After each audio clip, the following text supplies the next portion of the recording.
యేసుక్రీస్తు వారు సిలువలో మరణించారు, యేసుక్రీస్తు వారు తిరిగి లేచారు. లేఖనముల ప్రకారము సిలువ వేయబడి సమాధి చేయబడి మూడవ దినమందు తిరిగి లేచారు.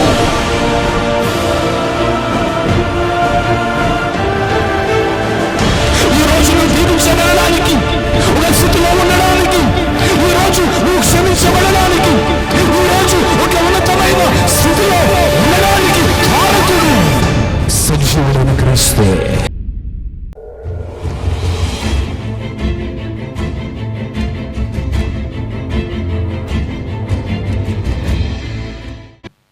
మరణాతా. క్రీస్తు ప్రభునందు ప్రియులారా, యేసుక్రీస్తు నామంలో మీ అందరికీ శుభాలు, ఆశీర్వాదాలు దేవుడు మెండుగా అనుగ్రహించునుగాక.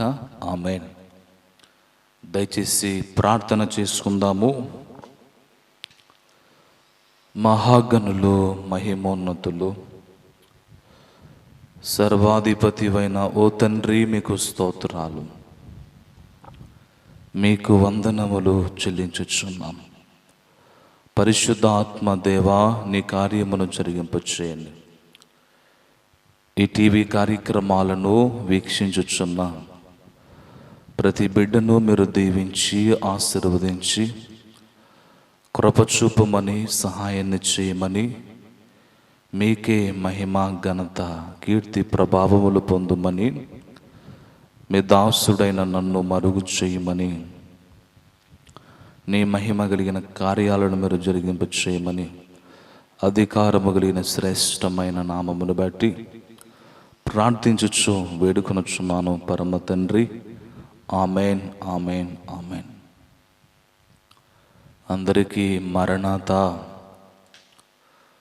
క్రీస్తు ప్రభునందు ప్రియులారా, ఈ యేసుక్రీస్తు ప్రత్యక్షత ఈ టీవీ కార్యక్రమాలను వీక్షించుచున్న వీక్షకులందరికీ యేసుక్రీస్తు నామములో శుభములు, ఆశీర్వాదాలు దేవుడు మీకు మెండుగా అనుగ్రహించును గాక. Amen, amen. ప్రియులారా, దేవుని వాక్యము మీరు జాగ్రత్తగా వినాలని తెలియజేస్తూ ఉన్నాను.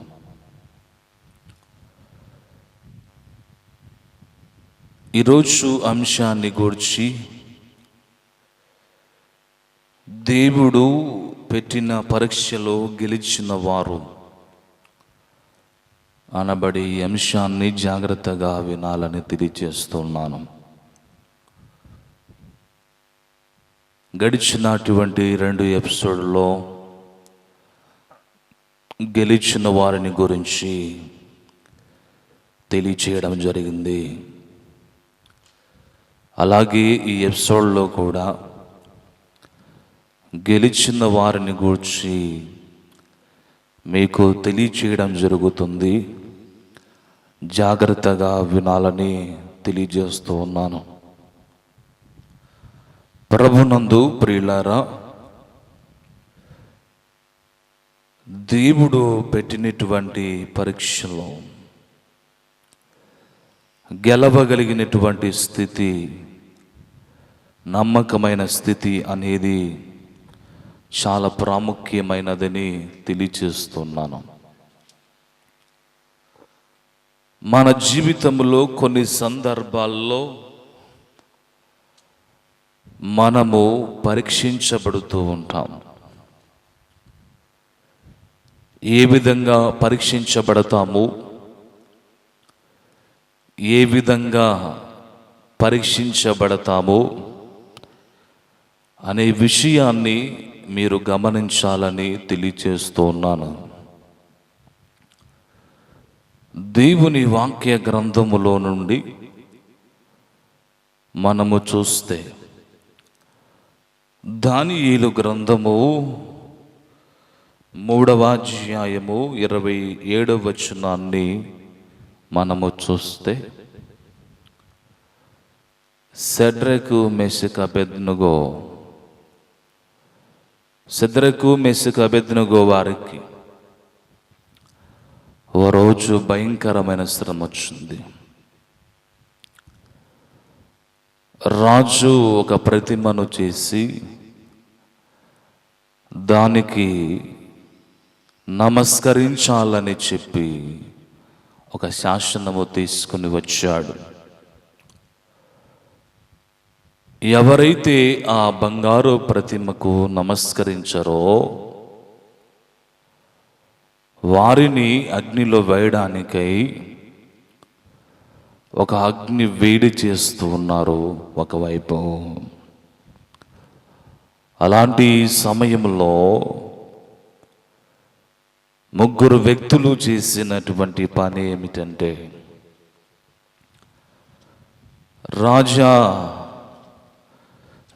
మేము సేవించుచున్న దేవుడు ఈ అగ్నిగుండములో నుండి రక్షించడానికి సమర్థుడని చెప్తూ ఉన్నారు. ప్రియులారా, దానియేలు గ్రంథము 3వ అధ్యాయము 17వ వచనములో చూస్తే, మేము సేవించుచున్న దేవుడు మండుచున్న వేడిమి గల ఈ అగ్నిగుండములో నుండి మమ్మను తప్పించి రక్షించుటకు సమర్థుడు. మరియు నీ వశమున పడకుండా ఆయన మమ్మును రక్షించును. ఒకవేళ ఆయన రక్షించకపోయినను, రాజా, నీ దేవతలను మేము పూజింపమనియు నీవు నిలువబెట్టిన ఈ బంగారు ప్రతిమకు నమస్కరింపమనియు తెలుసుకొనుము అనెను. ప్రభునందు ప్రియులారా, మీకు తెలియజేసే మాట, వీరు తెలియజేస్తున్న మాట ఏంటంటే, షద్రకు మెషకు అబేద్నెగో వీరు తెలియజేస్తున్న మాట, మేము నీవు చేసినటువంటి వాటికి మేము నమస్కరించము అని తెలియజేశారు. ఒకవేళ మా దేవుడు మమ్మల్ని రక్షించకపోయినా మేము నీవు చేసిన బంగారు ప్రతిమకు మేము నమస్కరించమని తెలియజేశారు.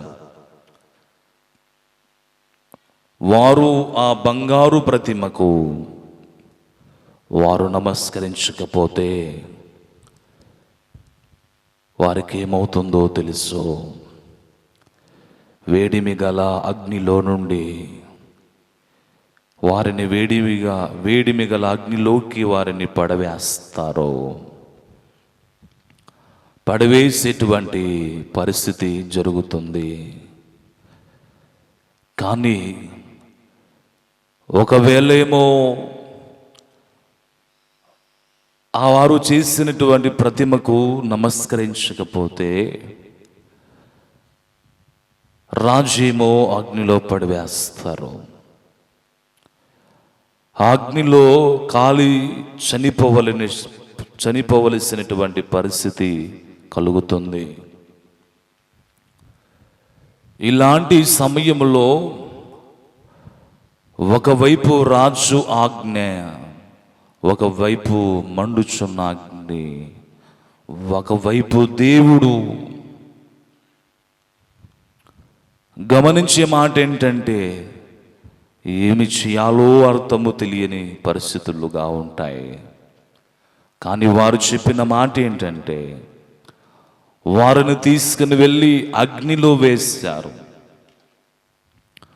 వారిని తీసుకెళ్ళి అగ్నిలో పడవయ్యగా, ప్రభునందు ప్రియులారా, అందుకే 27వ వచనములో చూస్తే, ఆ మనుషులు పరీక్షించి వారి శరీరములకు అగ్ని హాని చేయకుండుటయు, వారి తల వెంట్రుకలలో ఒకటైనను కాలిపోకుండా ఉండుటయు, వారు వస్త్రములు చెడిపోకొనుటయు, అగ్ని వాసనైనను వారి దేహములకు తగలకుండుటయు చూచిరి. అధిపతులు వారందరూ, సంస్థానాధిపతులు, ప్రభునందు ప్రియులారా, గమనించే మాట ఏంటంటే వారి అగ్నిలో వేయగా, అందుకే 25వ వచనంలో కూడా చూస్తూ, రాజు నేను 4 మనుషులను బంధకములు లేక అగ్నిలో సంచరించుట చూచుచున్నాను, వారికి ఏ హానియూ కలుగలేదు. 4వ వాని రూపము దేవదూతల రూపమును బోలినదని వారికి ప్రత్యుత్తరమిచ్చెను. అంతటా ప్రభునందు ప్రియులారా, ఆ వచనములో చూస్తే రాజు చూస్తూ ఉన్నాడు. రాజు చూస్తూ ఉన్నాడు. అందులో 3 మనుషుల్ని వేశారు కానీ వారు బంధకము లేక 4 సంచరించుచున్నారు అని తెలియజేశారు. వారు చావడానికైనా ఇష్టపడ్డారు కానీ, వారు అగ్నిలోనికైనా వెళ్ళడానికి ఇష్టపడ్డారు కానీ, వారు జయించినటువంటి జయం ఏంటంటే విగ్రహములను జయించారు. శద్రకు, మేషకు, అబేద్నెగో వారు విగ్రహాలను గెలిచినటువంటి వారు. వారు ఏం చేశారంటే దేవుడు చేసినటువంటి కార్యములన్నిటిలో వారు ఏం చేశారనంటే మా దేవుడు సత్య దేవుడని వారు తెలుసుకున్నారు. ఘనమైన దేవుడని వారు తెలుసుకున్నారు. మహోన్నతమైన దేవుడని వారు తెలుసుకున్నారు. అయితే ప్రభునందు ప్రియులారా, దేవుడు చేసేటువంటి కార్యాన్ని వారు ఎంతగా వివరించి చేశారో, దేవుని కార్యం పట్ల ఎంత గొప్ప ప్రణాళిక కలిగి ఉన్నారో, నిజముగా శద్రకు, మేషకు, అబేద్నెగోను చూస్తే చాలా ఆశ్చర్యం అనిపిస్తుంది. చాలా ఆశ్చర్యం అనిపిస్తుంది. అయితే వారు విగ్రహములు గెలిచినటువంటి వారు. పరీక్షించబడినటువంటి సమయంలో విగ్రహాలను గెలిచినటువంటి వారు. అయితే ఈరోజు మీకు తెలియజేసే మాట ఏంటంటే, ఈ టీవీ కార్యక్రమాన్ని వీక్షించుచున్న ప్రియులారా, దేవుడు ఎంత గొప్పవాడో నీకు తెలుసు, ఎంత ఘనమైన వాడో నీకు తెలుసు, ఎంత శక్తి కలిగిన వాడో నీకు తెలుసు. తెలిసి కూడా దేవుని శక్తిని ఆశ్రయించక, తెలిసి కూడా దేవుని శక్తిని ఆశ్రయించక వాటి విషయంలో జ్ఞాపకము చేసుకోవాలి. ఎందుకనంటే శద్రకు, మేషకు, అబేద్నెగో వీరంతా కూడా వారు ఎలాంటి వారంటే పరీక్షించబడిన అగ్నిలోనికి వెళ్ళిపోయారు. అయితే వారి జీవితంలో విగ్రహము అనబడేటువంటిది వారి జీవితంలో ఎదురయ్యింది.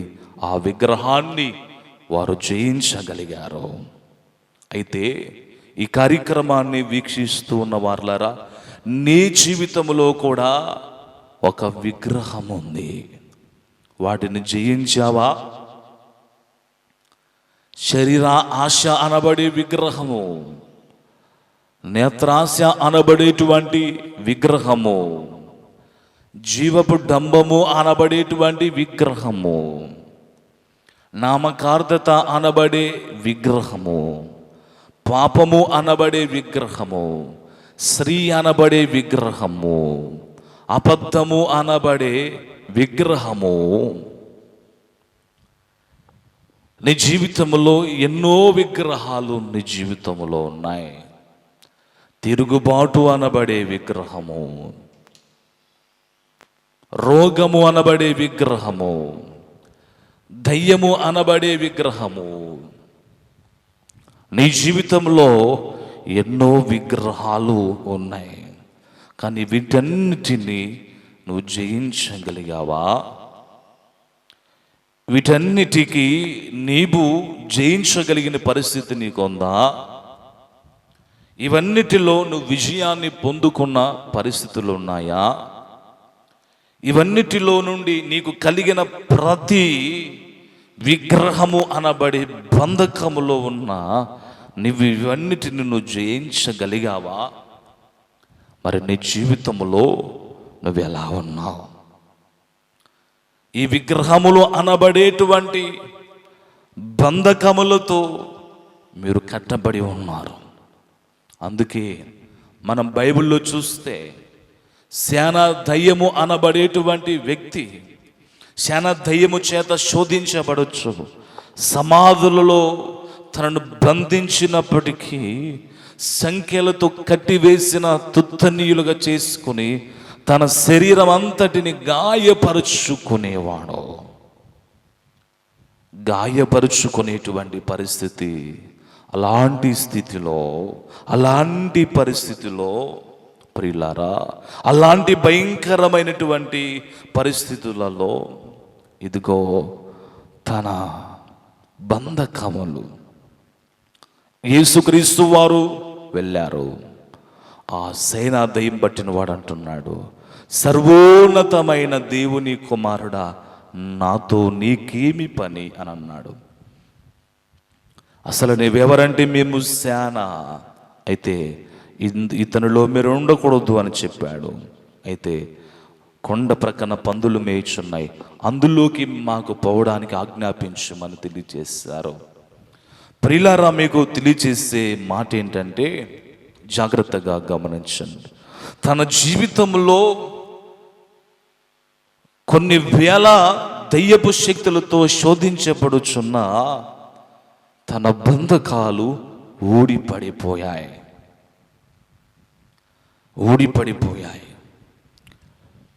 గమనించే మాట ఏంటంటే శద్రకు మేషకు అబేద్నెగో వారి అగ్నిలో ఉన్నప్పుడు వారికి అగ్నియు హాని చేయలేదు. తల వెంట్రుకలలో ఒకటి కూడా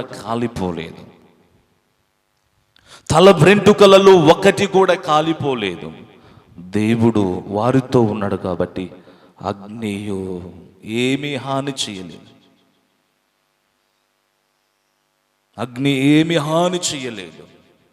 ఆయనకున్న పేరులో ఒక పేరు ఏమిటంటే మన దేవుడు దహించు అగ్ని అయినటువంటి దేవుడు అన్నట్లుగా.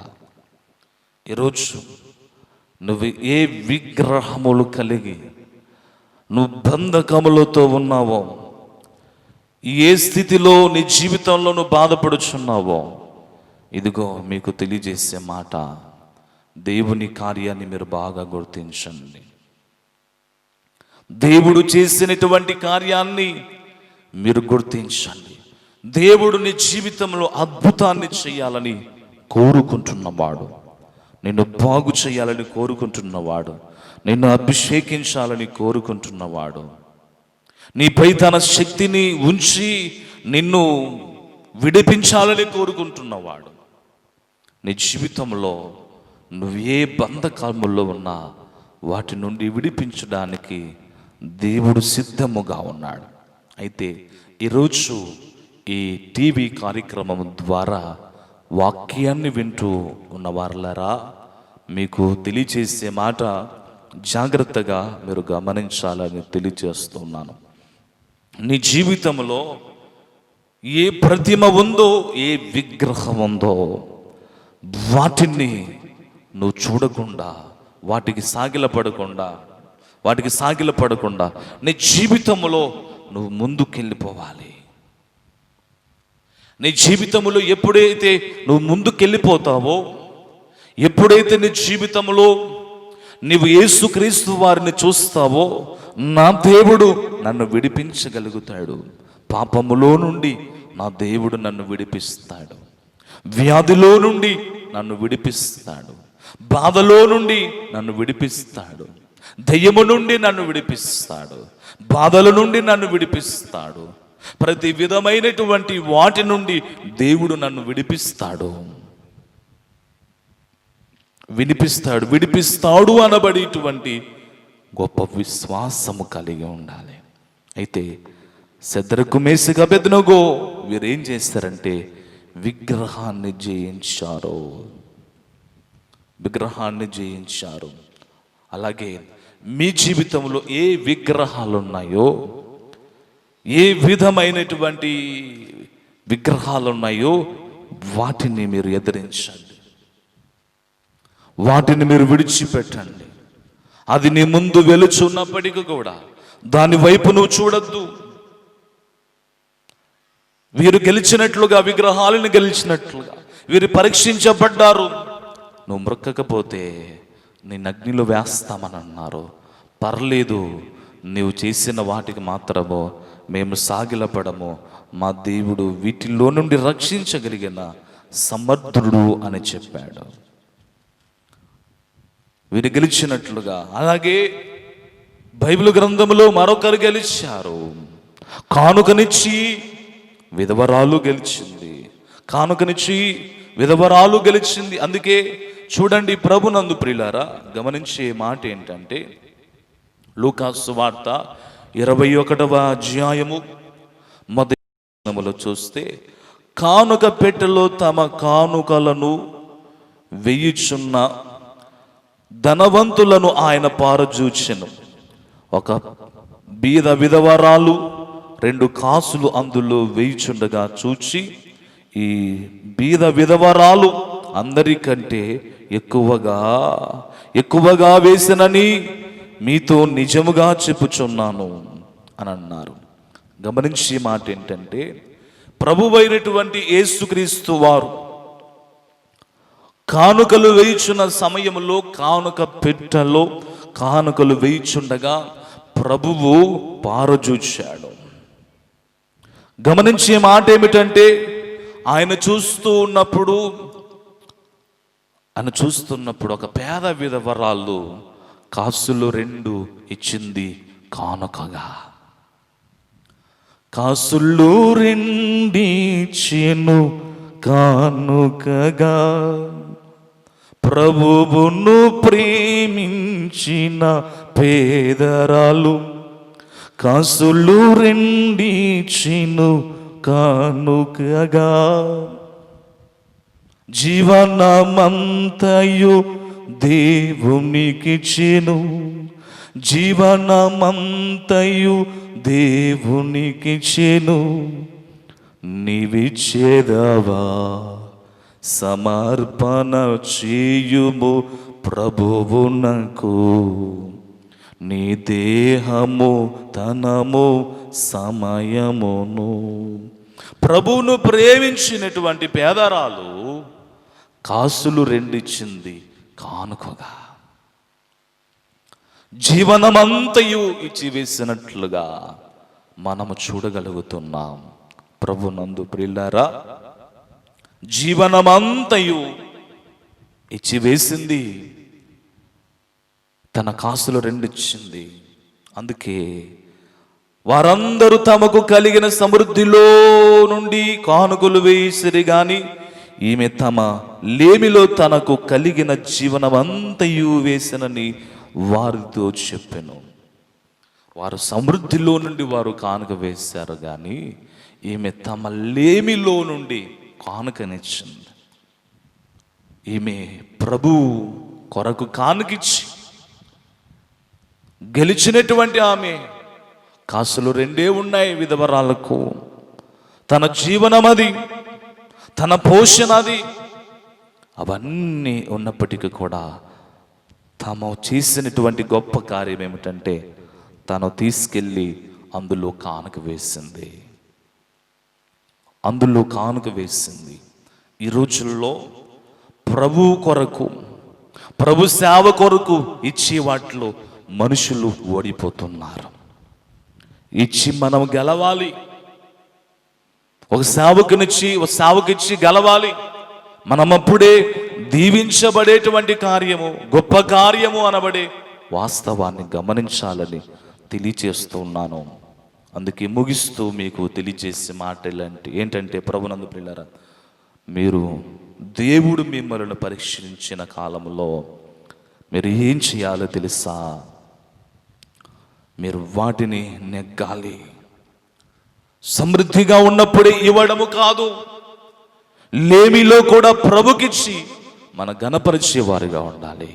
అటు ధన్యత, అటు గెలుపు, విజయము దేవుడు మీ అందరికీ అనుగ్రహించును గాక.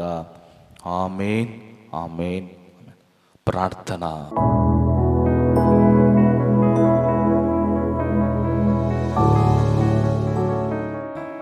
మహాపరిశుద్ధులైన తండ్రి, చెప్పబడినటువంటి ఈ వాక్యము పరిశుద్ధాత్మ దేవ ప్రతి హృదయములో మీరు బదలుపరచు. యేసు స్వామి, మీ సహాయం చేయండి. మీ దాసుని నోట నీ మాటను ఉంచినందుకు వందనములు. అయ్యా, శద్రకు మేషకు అబేద్నెగో గెలిచినట్లుగా, విధవరాలు మీకు సావు కొరికిచ్చే వాటిలో గెలిచినట్లుగా అయినా అనేకులు ఓడిపోతూ ఉన్నారు ప్రభా. గెలిచేటువంటి విశ్వాస వీరులుగా మీరు తయారు చేయమని, కృప చూపమని యేసు నామమును బట్టి ప్రార్థన చేస్తూ వేడుకొనుచున్నాను పరమ తండ్రి. ఆమేన్ ఆమేన్. మన ప్రభు అయిన యేసుక్రీస్తు వారి కృప, తండ్రియగు దేవుని ప్రేమ, సహాయకులైన పరిశుద్ధ ఆత్మ అన్యోన్య సహవాసము కూడి ఉన్న మీకును మీ కుటుంబాలకు తోడై ఉండును గాక. ఆమేన్ ఆమేన్ ఆమేన్. మరణాత. ప్రభు మిమ్మల్ని దీవించును గాక. ఈ లైవ్ దయచేసి గమనించాలి. యేసుక్రీస్తు ప్రత్యక్షత ఈ కార్యక్రమాలను వీక్షిస్తూ ఉన్న వారులారా, మరి ఈ కార్యక్రమాల కొరకు స్పాన్సర్ చేసేవారు యూట్యూబ్లో చూస్తూ ఉన్నా, ఫేస్బుక్లో చూస్తున్నా, మీరెక్కడ ఉన్నా కానీ దయచేసి మీరు ఈ సేవకు సహకరించేటువంటి వారు మీరు సహకరించవచ్చునని ప్రభు నామములో మీ అందరికీ తెలియజేస్తున్నాను. ఆమేన్ ఆమేన్. ప్రభు మిమ్మల్ని దీవించును గాక. ఆమేన్. మరణాత.